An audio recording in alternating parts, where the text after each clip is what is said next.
لقد خلقنا الانسان فی کبد، اس کو ہم نے مشقتوں میں رہتا زندگی بسر کرنے کے لیے پیدا کیا ہے۔ ساری زندگی اسی طرح گزرتی ہے، تمام عمر طوفان سے کھیلتے گزری، تمام عمر طوفان سے کھیلتے گزری، نیا کے ڈوبنے کا ڈر بھی رہا،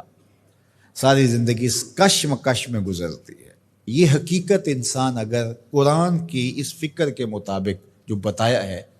سمجھ لے تو وہ حالات کی سختیوں کا مقابلہ کرنے کے لیے تیار ہوگا، گھبرا کر کے بیٹھ نہیں جائے گا۔ جن علاقوں میں روزانہ کی بنیاد پہ یا موسم اس طرح کا ہے کہ کسی وقت بھی بارش شروع ہو جاتی ہے، تو ہم دیکھتے ہیں لوگ گھروں سے نکلتے ہیں، مطلع ابر آلود بھی نہیں ہوتا، لیکن وہ ہاتھوں کے اندر چھتریاں پکڑ کے جا رہے ہوتے ہیں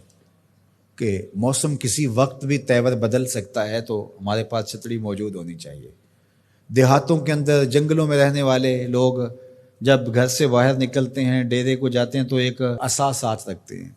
کہ کوئی موذی جانور آ سکتا ہے، کوئی سانپ نکل سکتا ہے، تو ہم اس کے لیے ذہنی طور پہ تیار ہوں۔ اور اگر یہ ذہنی طور پہ تیار نہ ہو تو سانپ کو دیکھ کے گھبرا جائے گا اور رونا شروع کرے گا یا آگے لگ کے بھاگ جائے گا، نتیجہ کیا کہ اذیت میں مبتلا۔ لیکن اگر اس کو پتہ ہے کہ یہ کھیت ہے، یہ جنگل ہے، یہاں یہ ہوتا رہے گا، تو جب بھی سانپ کوئی موذی جانور آئے گا یا اسے مار ڈالے گا یا اسے بھگا دے گا اور پھر اپنے کام پہ چلا جائے گا، اس کے ذہن میں بھی نہیں ہوگا کہ راستے میں مجھے آج یہ مصیبت آئی۔ اسی طرح جس نے ہاتھ میں چھتری پکڑی ہے اور راستے کے اندر تھوڑا سا موسم کا تیور بدلا، چھتری کھولی، سر پہ لے لی، 2-4 قطرے برسے تو موسم پھر صاف ہو گیا، پھر اس کو سمیٹا اور ساتھ لے لیا، بات ختم۔ اس کو یاد بھی نہیں ہوگا کہ بارش ہوئی تھی یا نہیں ہوئی تھی، زندگی کے معمولات میں شامل ہے، چونکہ وہ اس کی تیاری کرتا ہے، اس کے ذہن میں ہے موسم ایسا ہے کہ بارش بھی آ سکتی ہے، کڑکتی دھوپ بھی ہو سکتی ہے، لیکن جو اس کے لیے ذہنی طور پہ آمادہ ہی نہیں ہے،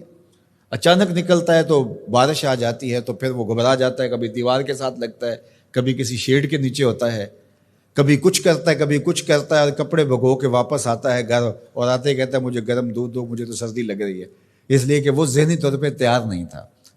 گھبرایا ہوا ہے، رنگ اڑا ہوا ہے، چہرہ زرد ہے، کیا ہوا؟ وہ میں نے سانپ دیکھا ہے وہاں، چونکہ اس نے مقابلے کے لیے ذہن ہی نہیں بنایا تھا اور وہ ایسے نکل گیا، اچانک دیکھا اور گھبرا گیا۔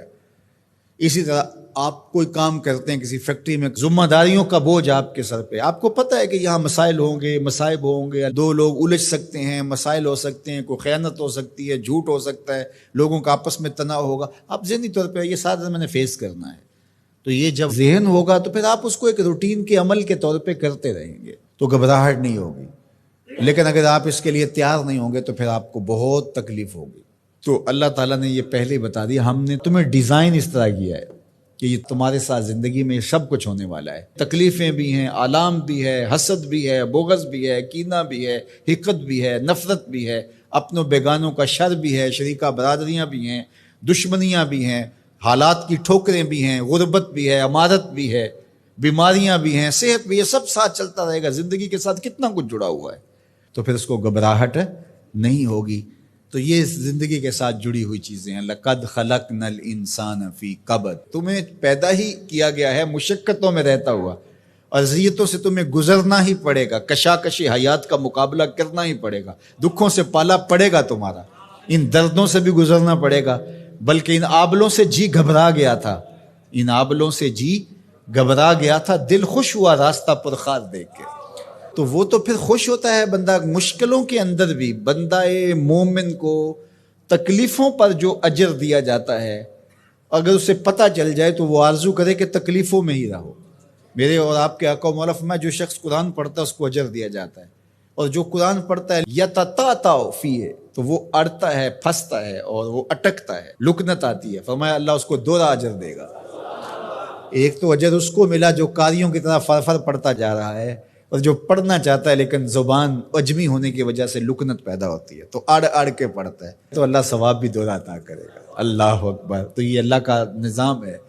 تو وہ محروم نہیں رکھے گا۔